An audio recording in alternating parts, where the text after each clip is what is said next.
Sue, I love that thought. You said it's the black hole, the Coastal Commission, of course, the black hole of value. Say more about that. Yes, the Coastal Commission is an appointed commission by the governor, the Assembly, and the state, and Senate committee. They have, and there are 12 members. And one of the things that I find fascinating is that 6 of those members are from San Francisco, another 4 from Northern California. So we have 10 representatives from Northern California. For the Central Coast, we have somebody from Long Beach, and then we're very fortunate. We have one person for San Diego County, Supervisor Greg Cox, who is very good, very supportive of San Diego. Doesn't something feel a little off about that ratio? It's really off, and it certainly is something that I've sent letters about, and I hope other people will too, because Central and Southern California are equally important. And the reason it's the black hole of value is that people, they want to rehabilitate their home, they start the process, and they know nothing about the Coastal Commission or understanding the Coastal Commission.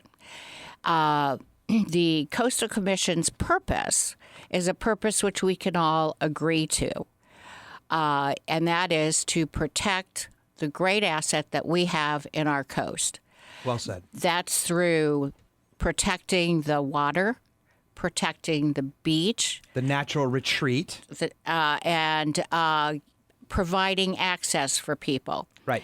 That purpose has now expanded to the point that, to give you some examples, one person built they had constructed in their backyard a grill and the usual backyard kitchen. Never occurred to them that they had to get a Coastal Commission permit, or it's called a Coastal Development Permit. So they've been fighting with the Coastal Commission and the Coastal Commission staff, and they are now in the process of removing their grill. Another example. And what you're getting at here, and I think this is an important context to sort of weave in. I know that you're inside the race and have been for years, but the rest of us panning back and trying to just look at the runners as a grouping, there's great intention with this. Yes. Right? And sometimes, and we see this a lot in many different capacities in life, that even though there's great intention in the structure and the development of the conversation in the first place, some things you might say have kind of gone a little astray since then. And our current iteration has, I think you even mentioned a potential ousting, if not already ousted, of the current leader and some of the challenges and stuff. So maybe speak more to that. Like, so what's wrong? What's broken right now with it? Okay, what's broken with it is they answer to no one. And how is that possible? They have no other government oversight. They are an appointed commission. They are appointed by the political control in Sacramento. And the only way that that you can get action or hold them responsible is through litigation. Contrary to when... That seems like a really efficient way to have a dialogue. Yes, and it's now they can assign fines without going through a lot of procedures, which is going to make it even more challenging for the individual. Mr. Lester, who was the former head of the Coastal Commission staff, was fired by the Coastal Commission. Everything that was written from the Sacramento Bee to the Los Angeles Times characterized it as the big bad developer against the poor environmentalist. That's not really what the issue is. The issue is people who own homes in the coastal area. And it's not, don't have to be on the beach.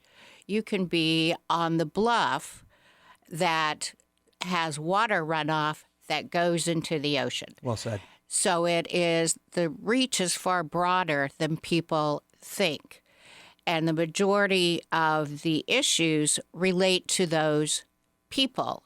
Or it's the small business owner who has decided that he or she needs to do a major rehabilitation of their building. That's considered quote unquote new development if you need to come in and take down the walls and replace them because there's mold. And they do this, Sue, through control, right? And they control through costs and delays. So what's your raising of the hand of the flag right now? What is your suggestion of the fix? The fix is that people contact their representatives. We have one here locally, and that's Greg Cox. And if you would like to contact him, his phone number is 619-531-5511.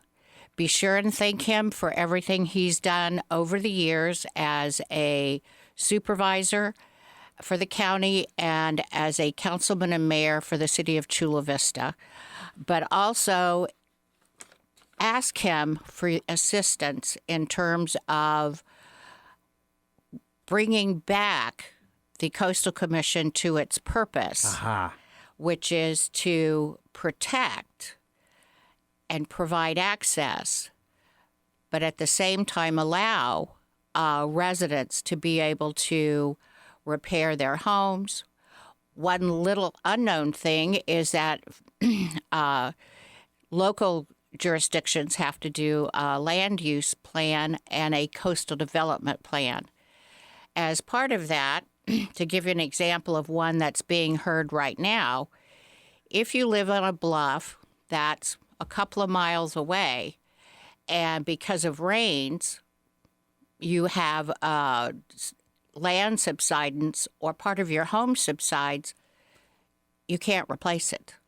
And this is part, of course, of the problem. And I love the thought that you represented Mr. Cox in a great light there. It sounds like he's doing an incredible Herculean amount of lifting, being responsible for what sounds like a gigantically off-basis ratio here for Southern California. Locally, of course, call him at 619-531-5511 and ask him for assistance in bringing back the Coastal Commission to its original purpose. Correct. Its original intent, to allow residents to actually do the things to their home that should be their right and not taken away from them or stolen from them just because simply they're in one of these zones. And that is actually a great opportunity for us to share that report that you made, which I think is on your site, right? So if you go over to the loftinfirm.com and you can look on there, it's the 5 things to consider if your property is in a California coastal zone. And they can go on the site there and search for that, correct? Correct.